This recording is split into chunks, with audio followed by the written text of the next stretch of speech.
which will add aspects. These are modifiers like skill modifiers, legendary aspects.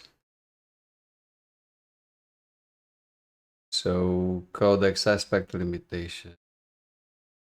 Yeah, legendary aspects are modifications that can be placed on items. These are maybe gems, maybe something else that can be placed on items, which modify your skills. This is what they do. This is what it looks like. You can sort them by defensive, offensive, mobility also.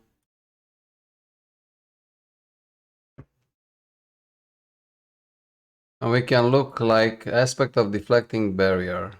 While you have a barrier active, there is a 20% chance to ignore incoming direct damage from distant enemies.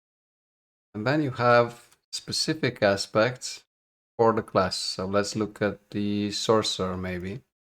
Aspect of biting cold. When you freeze an enemy, there is a chance they become vulnerable. 3 seconds.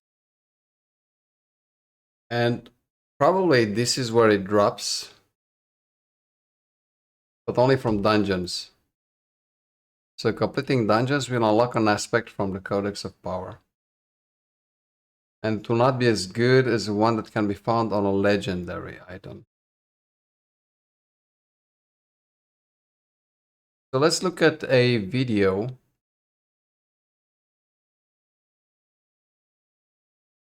Let's see what the developers have to say about that. This has been streamed back in December for Diablo 4 developer update live stream. So we're actually doing streams as well now. I think this is good.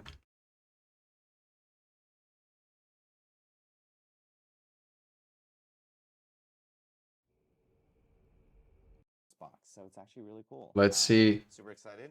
I'm sad I'm not going to be able to like immediately run over and if you can hear this or not. Because we got to do this. I got to do this. But we actually have a lot of other things to talk about, as you guys know from the Game Awards. I think it's not too loud, yeah. Beginning of the live stream. Speaking of which, I do want to apologize for our counter. It clearly looks like Belial has gotten to our counter at the beginning. The community may have heard of, but probably don't have full details on, and that is the Codex of Power. Codex of Power, yeah. This is what I wanted to see with you guys. New feature that's coming into Diablo 4. It's a gameplay feature, and Mr. Joseph Pipora. Oh yeah. Can give us a little bit more details. I'll talk about this. So this is one of those things I would have loved to be able to talk about in a blog a while ago, but we weren't quite ready to reveal it at that time, and there was already so many things for us to discuss. So the Codex of Power is this new crafting feature that we're bringing online in Diablo 4. I'm really excited about it. What it allows players to do is, as they're progressing through this, the massive interconnected world of Sanctuary, they're going to be discovering lots and lots of dungeons as they go. And when they find these dungeons and they delve deep into them, at the bottom of them, they're going to find what we call Codex of Power aspects. And an aspect in the Codex of Power is effectively a legendary power that's been put in this very particular form.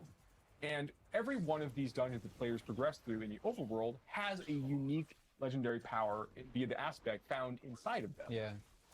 What I love about that is that you can create a new character, and you can look at some of the powers that are available through. Yeah, so these are legendary powers that drop all over in the world, mainly dungeons. And get that power, so you're less dependent on well, I hope this power drops. Absolutely. So there are limitations in place, but Joe, to your point, that is basically the intent here, right? Is to give players some manner and measure of control over the nature of their build as they're beginning to go through those steps. But the Codex of Power is a way for them to basically take these aspects, and then they're able to go back to a crafter back in one of the major cities, our new occultist crafter, actually.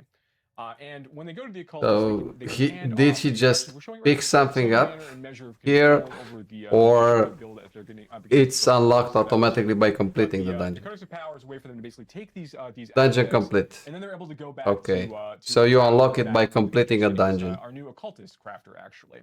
And when they go to the occultist, they can hand off the. Actually, we're showing it right now. Our sorcerer's friend has just earned aspect of overwhelming bolts, which is going to allow her charge bolts ability to go and fire 2 more projectiles with each cast. She's going for like an up close and personal melee lightning build.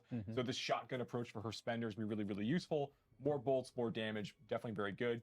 Minor trade off for the mana cost, but still what ends up being worth in the end. Here we can see that the sorceress is now heading over to the occultist and is going to be choosing. Yeah, and the NPC you interact is the occultist. And then you can modify an item. A lot of work in progress stuff that we're looking at here because this is a live cast. We'd like to be able to show some things off. Legendary or not, you can put aspects on an item. Existing legendary power on this and put in the new power they've just collected. You override the power of the legendary. But can you imbue other items or only legendaries? So you can change the legendary aspects, and that's it. There are over 120 dungeons in the game. So this represents like a lot of really exciting and interesting things for you to collect as you're going through these areas.